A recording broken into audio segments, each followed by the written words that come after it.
Em nome do Pai, e do Filho, e do Espírito Santo. Amém. Ave Maria, cheia de graça, o Senhor é convosco, bendita sois vós entre as mulheres, e bendito é o fruto do vosso ventre, Jesus. Santa Maria, Mãe de Deus, rogai por nós, pecadores, agora e na hora de nossa morte. Amém. Servo de Deus, Padre Júlio Maria de Lombardi, intercedei por nós. Em nome do Pai, do Filho e do Espírito Santo. Amém. Muito bem, meus caros irmãos e irmãs, vamos dar continuidade a esta história e missão interessante, belíssima, e por que não, santa, do nosso servo de Deus, o Padre Júlio Maria de Lombardi. E como é de praxe aqui, como é de costume, vamos recordar pelo menos os últimos momentos, ou o último ponto do nosso vídeo anterior, no qual falávamos deste retorno do irmão Optato Maria, o irmão da congregação dos missionários de Nossa Senhora da África, dos padres brancos, o seu retorno da Argélia para a Europa. Um retorno definitivo, porque nunca mais o Júlio Emílio irá colocar os seus pés em solo africano. Pois bem, o Padre Júlio ficou por lá, na África, mais ou menos, praticamente 6 anos, e no dia 16 de dezembro de 1901, depois daquela cura que Deus realizou pela intercessão de Nossa Senhora, aquela cura milagrosa, que foi de um dia para o outro. Ele deitou e amanheceu curado, viu aquilo como um sinal que ele havia pedido, né? Se ficasse curado, seria um sinal, né, de que, de fato, a sua vocação era o sacerdócio. Então, também depois de ter trocado cartas, correspondências, com algumas congregações, institutos, sobretudo com o padre João Maria Batista Berthier, ele retorna para a Europa. 16 de dezembro de 1901. 10 dias praticamente de viagem até chegar na sua cidade, Varegen, onde ainda morava sua família, sua mãe, Dona Sidônia, e o seu padrasto, o Charles Calens. Pois bem, e ali o Padre Júlio então reencontra a sua família que pensava que nunca mais iria ver o Júlio Emílio, mas, devido aos desígnios divinos, a providência de Deus, foi possível pelo menos mais um reencontro, que será o último. O Padre Júlio chega à casa, de seus familiares no dia 10 dias depois, como eu disse, no dia 26 de dezembro de 1901, portanto, um dia depois do Natal, um grande presente aí para Dona Sidônia e o seu padrasto, Charles. Padre Júlio, então, retorna à sua casa e ficará hospedado ali praticamente um mês todo de janeiro. E ali foram várias festas, alegria, confraternizações, sem dúvida, uma profunda gratidão a Deus, por rever o Júlio Emílio. E também, claro, os seus amigos, seus parentes, seus vizinhos e colegas, etc., ficavam, sobretudo as crianças, ficaram, sim, muito edificadas, essas pessoas, e ficaram encantadas com aquele hábito do até então irmão da congregação dos missionários de Nossa Senhora da África. Eles ficaram admirados. Já era ali uma espécie de evangelização. Acostumados, é claro, com os padres de batina preta, quem sabe, vez ou outra, era possível encontrar algum missionário com outro tipo de hábito, mas ali todos encantados não só com o hábito, mas com uma vida austera de penitência. Porque vamos aqui nos recordar, o Padre Júlio já estava vivendo, o Júlio Emílio já estava vivendo ali a primeira parte do seu regra, as suas notas espirituais, a sua regra de vida. Pois bem, nós sabemos que o Padre Júlio retornou, não sabemos quantas vezes, mas ele chegou a retornar em Beveren, Leie, para visitar a casa na qual ele nasceu e foi ali batizado. E certamente também procurou visitar a igrejinha, na qual no dia seguinte, no dia 8 de janeiro de 1878, sua família o levou para receber o batismo sob condição e os olhos santos. Essa igreja, eu disse em um vídeo passado, essa igreja na qual ele recebeu o batismo sob condição, ela foi destruída, infelizmente, durante a Primeira Guerra Mundial, 1914 a 1918, mais ou menos, 4 anos de guerra, da Primeira Guerra. Então ela foi destruída. Mas ele fez questão de retornar pelo menos a casa onde ele nasceu.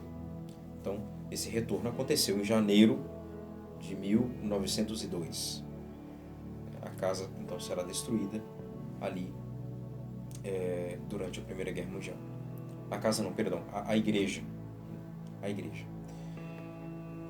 Pois bem, então isso é o primeiro momento do seu retorno.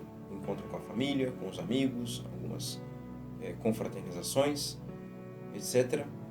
Certamente ali evangelizando e catequizando alguns, procurando seguir a sua vida espiritual, seu regulamento, até que nós iremos ouvir falar de Júlio Emílio depois do dia 2 de fevereiro de 1902. Nós já iremos encontrá-lo, nós já teremos notícias dele em Grave, na Holanda, batendo lá na porta da Congregação da Sagrada Família do Padre Berthier. Bom, mas antes de falarmos de como foi a entrada, a admissão do Padre Júlio na Congregação da Sagrada Família, as penitências, as dificuldades, o seu estudo, a convivência com o fundador, nós precisamos aqui falar pelo menos algumas coisas, algumas informações relevantes para a gente também entender um pouco do Padre Júlio, do próprio Padre Júlio. Precisamos falar quem foi o Padre João Maria Batista Berthier.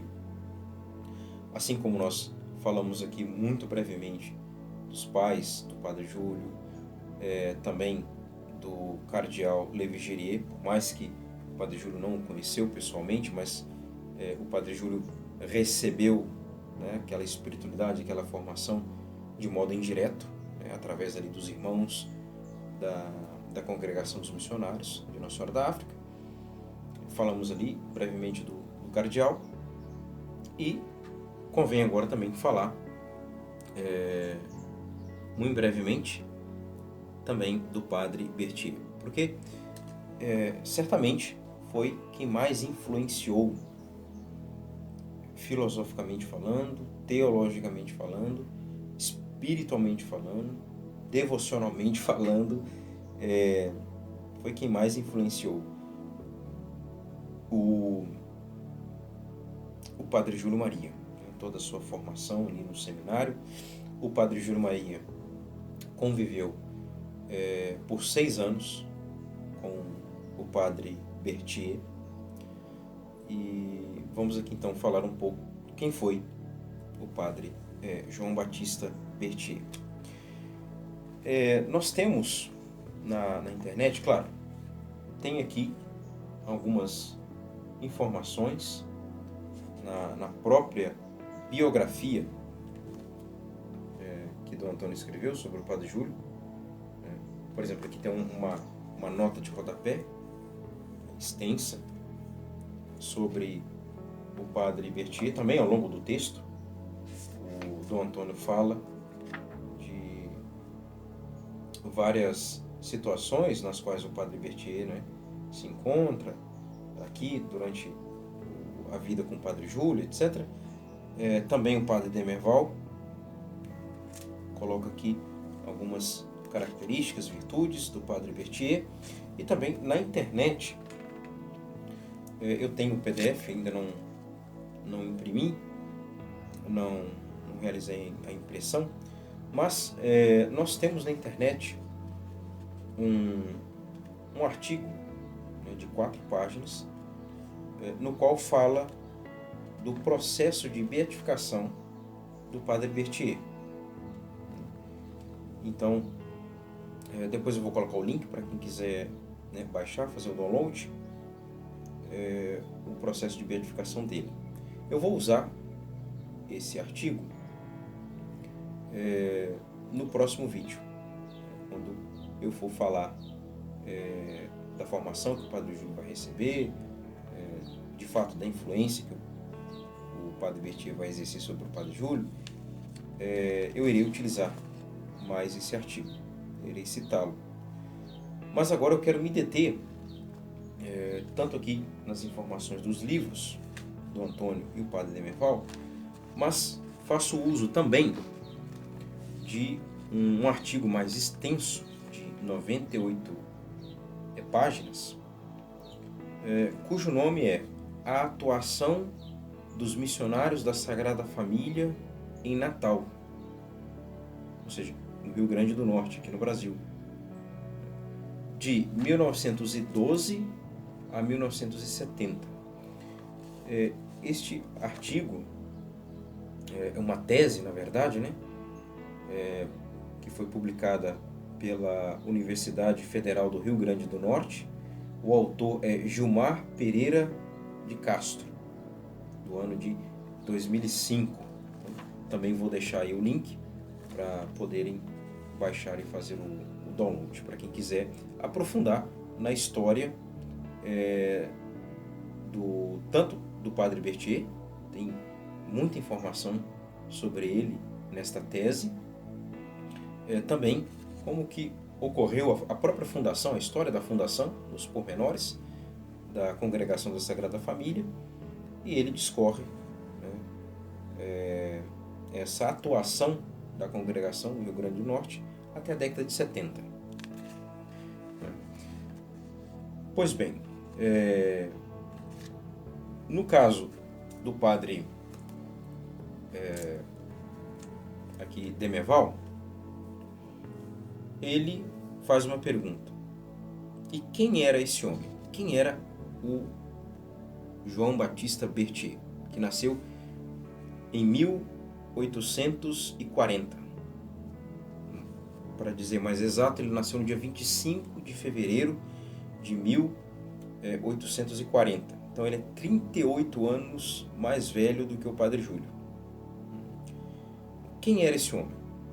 Que eu faço questão de pontuar, né, os 3, 6, 8, né, pontos que o padre Demerval coloca aqui, que são assim como que o raio-x mesmo do Berthier. Um missionário e pregador de retiros de renome. Então, aqui é uma característica também do padre Júlio, um grande pregador de retiros. A gente vai ver isso sobretudo em Manhumirim, quando ele pregava retiro para o clero. Um sacerdote de oração e de um amor profundo a Nossa Senhora e a igreja.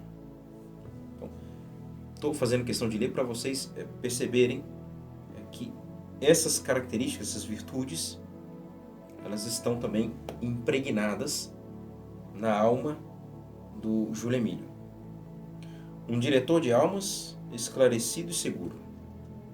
Era o confessor preferido pelos romeiros nas peregrinações de La Salette. Desprendido, porque ele pertenceu, né? Iremos ver isso, de acordo com essa tese do Gilmar. O Berthier pertenceu à congregação dos missionários de La Salette. Desprendido e amante da pobreza, e vivia à risca. Um religioso possuído de impressionante espírito de ascese. Vão aí fazendo essa ligação com o nosso Júlio Emílio.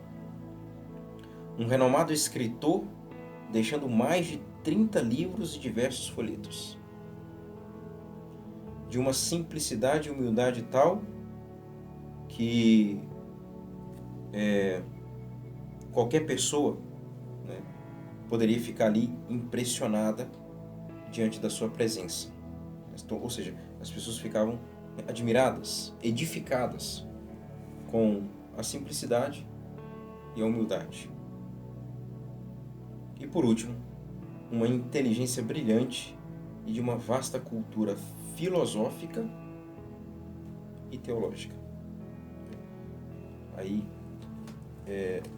alguns detalhes, algumas observações feitas pelo padre Demerval. E de acordo aqui com o Gilmar,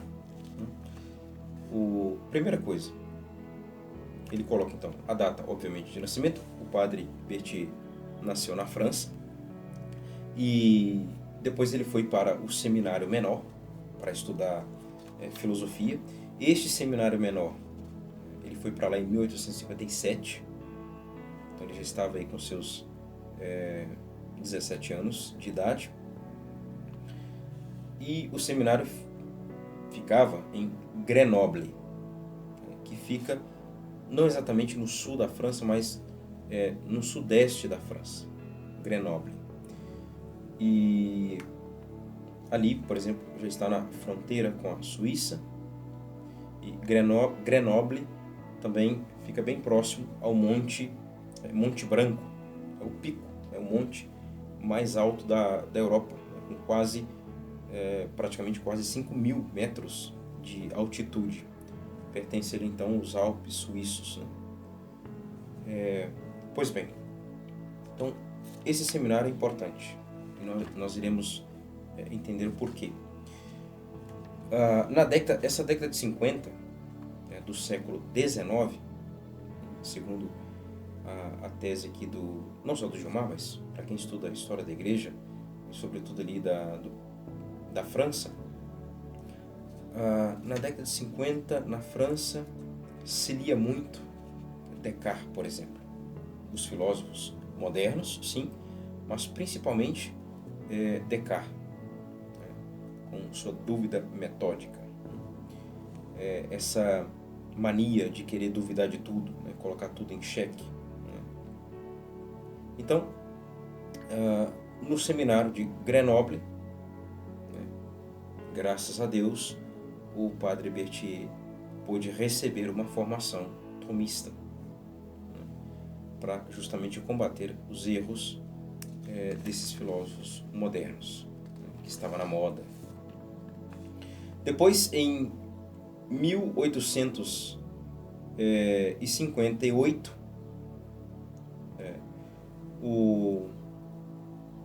o padre, na verdade, João Maria Batista Berthier, vai para o seminário maior, para, enfim, estudar a Sagrada Teologia. Então, por que falávamos aqui de que esse seminário tinha um destaque? Porque os outros seminários estavam infestados com essas novidades filosóficas, porque estamos no século XIX. O século XIX ele foi extremamente influenciado tanto pela Revolução Francesa, óbvio, né? No finalzinho do século XVIII. Então, toda essa mentalidade de ideologias, né, políticas, filosóficas e, por que não, religiosas, acabou que afetou, obviamente, a teologia. Então, os seminários, de modo geral, estavam eivados por essa mentalidade filosófica heterodoxa, não muito confiável. Então, ali em Grenoble, o Berthier encontrou refúgio seguro, uma formação sólida. Ele estudou profundamente, se dedicou profundamente ao estudo da Sagrada Escritura. Tanto é que o Dom Antônio coloca um detalhe importante, que antes de terminar os seus estudos eclesiásticos, ou seja, o período de seminário, o Berthier sabia de cor todo o Novo Testamento. E depois nós iremos ver que o Padre Júlio, já dentro da congregação da Sagrada Família, conseguiu memorizar 2 livros. Nós iremos ver quais são esses livros. Então, Berthier, veja a inteligência desse homem, foi um grande teólogo. Conseguiu memorizar o Novo Testamento, com o texto da Vulgata, né? Ou seja, o texto, obviamente, em latim. Então, ele foi ordenado também em Grenoble, no dia 20 de setembro de 1862, a data de sua ordenação. E, claro, um homem que demonstrou, como vimos aqui através do Padre Merval, um homem de virtude, um homem com uma vocação também intelectual, né? Como vimos, um amor profundo à Igreja, à Nossa Senhora, e tudo isso, né, repito, será ali como que marcado, colocado, impregnado na alma do Júlio Emílio. Depois que ele foi ordenado, passado um certo tempo, o Padre Berthier começou a ter interesse pela vida religiosa, porque ele começou a fazer visitas, por exemplo, aos cartuchos, né? Uma ordem religiosa fundada por São Bruno, e ele ficou admirado e se sentiu inclinado, né, a esta vida religiosa mais reclusa, de contemplação, porque imagina um homem, né, de um intelectual refinado, de uma vida de oração contemplativa profunda, é óbvio que, ou pelo menos assim, é natural que, visitando a cartucha, brotará um interesse por essa vida mais ascética e contemplativa. Então, ele começa a ter essa tendência, essa inclinação para a vida dos cartuchos. Porém, ele não entrará na vida religiosa dos cartuchos. Ele, de fato, ele irá entrar para a vida religiosa. Mas a sua admissão será, né, para a congregação dos missionários de La Salette. Ele optou por ingressar nessa congregação em 1800, que foi fundada em 1852. A aparição de La Salette foi em 1846. 2 anos depois, 1848, o povo não correspondeu ao pedido de Nossa Senhora. 2 anos depois, eclodiu uma série de revoluções na Europa, principalmente na França. E então foi fundada a Congregação dos Missionários de Nossa Senhora de La Salette, 1852. Aqui praticamente exatamente 10 anos antes da ordenação do padre Berthier. Então, ele é admitido à congregação. Lá dentro, exerceu, devido à sua inteligência, sua capacidade intelectual, devido às suas virtudes, sua retidão. Ele exerceu inúmeros cargos de direção, dedicou-se às missões, que era próprio da congregação também, as missões ali na França. Interessante porque o padre Júlio também irá concentrar suas missões justamente na França. Não será na Bélgica, não será na Holanda, mas será na França. Porque tem um motivo, né, que o próprio Gilmar recorda aqui na sua tese. A França, como já estávamos aqui dizendo, devido a essa influência, né, das filosofias modernas, a França estava numa situação de liberalismo econômico, de um relativismo religioso e, por exemplo, das ideias de John Locke, Voltaire, Montesquieu, Jean-Jacques Rousseau, né? São essas figuras que foram então influenciadas por Descartes, por Lutero e por Companhia Limitada. Então, é óbvio que nós temos então que dedicar uma atenção maior à França, às missões, recristianizar o povo, os fiéis. Então é isso que o padre Berthier irá realizar junto aos seus irmãos da congregação dos missionários de La Salette. E depois também na congregação da Sagrada Família eles irão utilizar, por exemplo, o crucifixo de La Salette.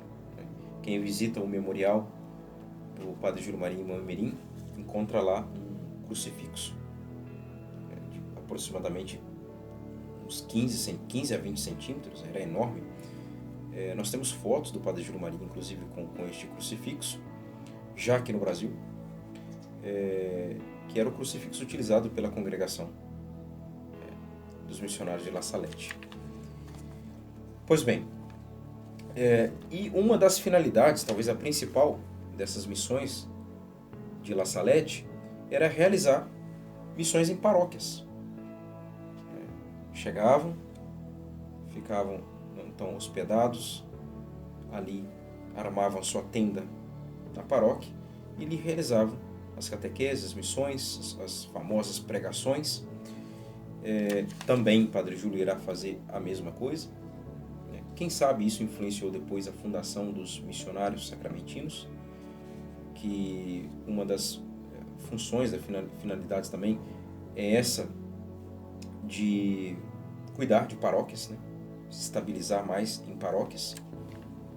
Mas enfim, voltando aqui ao padre Berthier,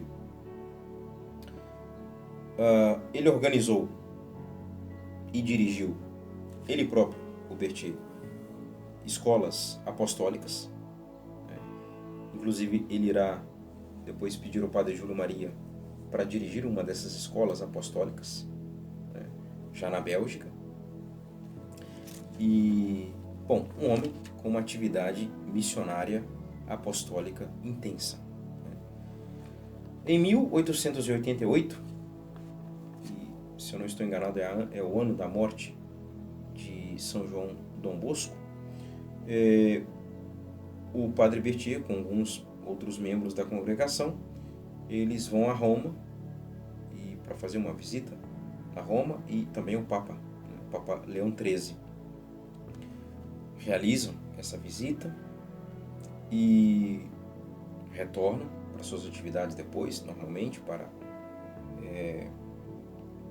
a França. E a experiência missionária do padre Berthier, isso aqui é interessante, a experiência que ele teve em pregar missões nas paróquias, ficar ali estabelecido em determinadas paróquias, trouxe para ele uma experiência. Qual foi? A experiência era a seguinte, de que haviam muitas vocações. Ele começou a perceber isso. Ele notou que, realizando as catequeses, os encontros, as formações, né, isso começou a despertar vocações. Jovens que na sua infância e adolescência foram influenciados, foram pervertidos, né, foram manipulados, etc., desencaminhados, né, no caminho cristão, por conta daquelas influências errôneas, negativas, né, heresias, foram influenciados por isso. Então, com esse movimento de catequese, das missões, esses jovens começaram a despertar para a vocação religiosa e sacerdotal. Essa foi uma experiência extremamente providencial na vida do Padre Berthier, porque é justamente essa experiência que o fará depois fundar, claro, com o auxílio, com o incentivo do Papa Leão XIII, mas uma inspiração divina. Ele começou depois a perceber essa necessidade.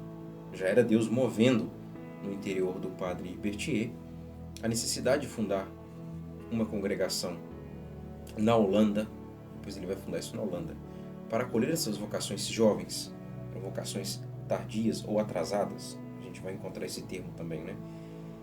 Mas eram vocações. Então, vocações também que não tinham condições financeiras, né? Como eu disse, com idade avançada. E começa então a ficar inquieto com aquilo.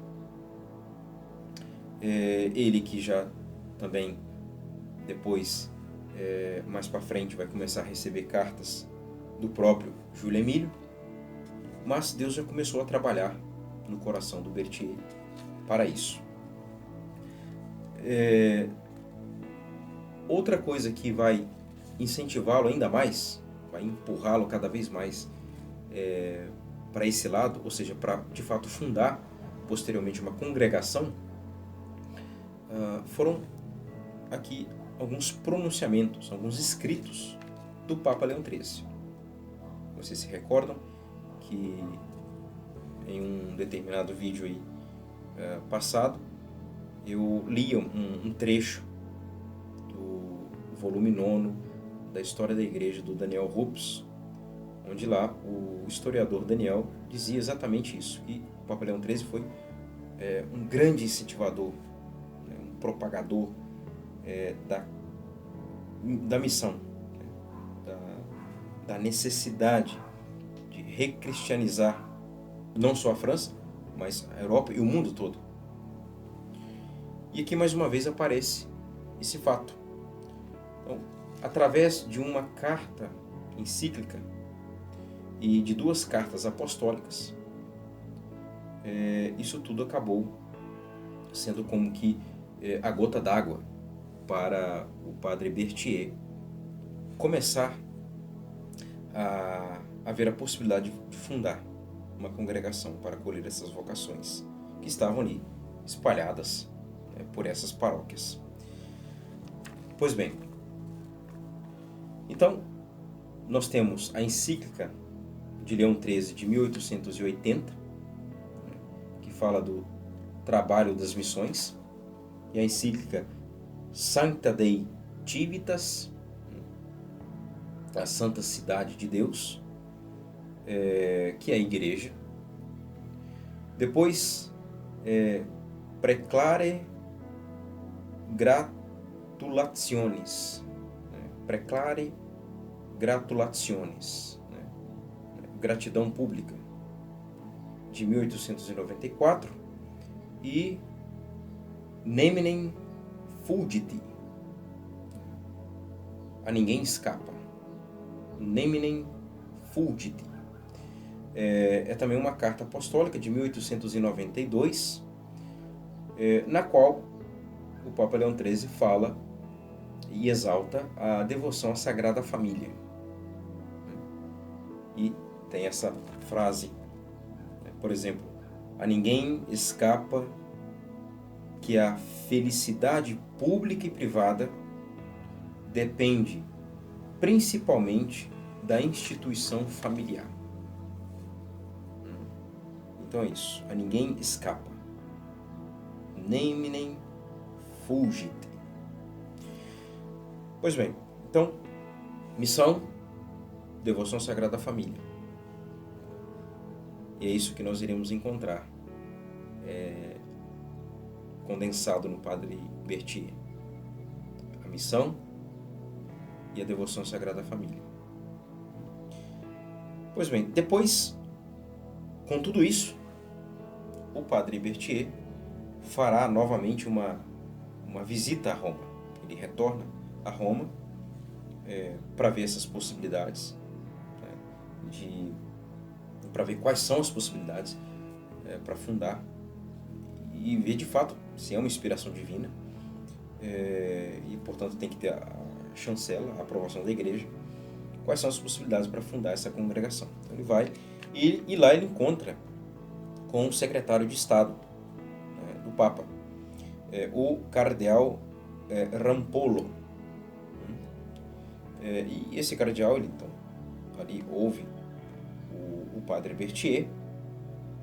O Padre Berthier não consegue encontrar com o Papa Leão XIII, retorna para as missões na França e depois o próprio Padre Berthier vai escrever uma carta para o cardeal o responde dizendo: olha, eu tive uma audiência com o Santo Padre, expus para ele, apresentei lá tudo aquilo que o senhor trouxe aqui para mim, porque o Padre João Batista Berthier, com esse desejo, com essa inspiração de fundar uma nova congregação, ele teve algumas dificuldades dentro da congregação. É natural também, que isso aconteça. Ele encontrou algumas barreiras, dificuldades dentro da congregação de La Salette, e então ele precisava, claro, da autorização de Roma.